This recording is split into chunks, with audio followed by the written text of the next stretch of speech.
We recall the ongoing unbearable tragedy in Gaza. Thousands of innocent lives, many of them women and children, have been killed.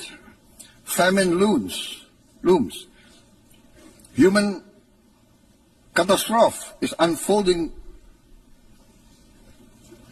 with our eyes.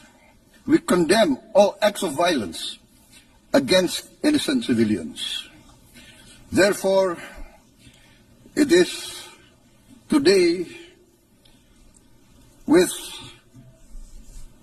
dignity that we gather to take our historical responsibility.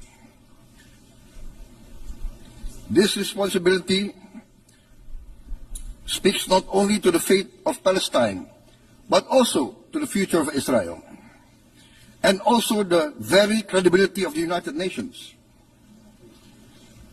We condemn all violence against innocent civilians. Therefore, Indonesia once again reiterates its commitment to the two-state solution in the Palestine problem. Only this two-state solution will lead to peace. We must guarantee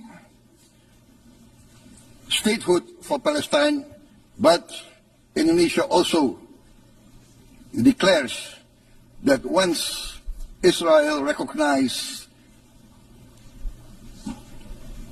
the independence and the statehood of Palestine, Indonesia will immediately recognize the state of Israel, and we will support all guarantees for the security of Israel.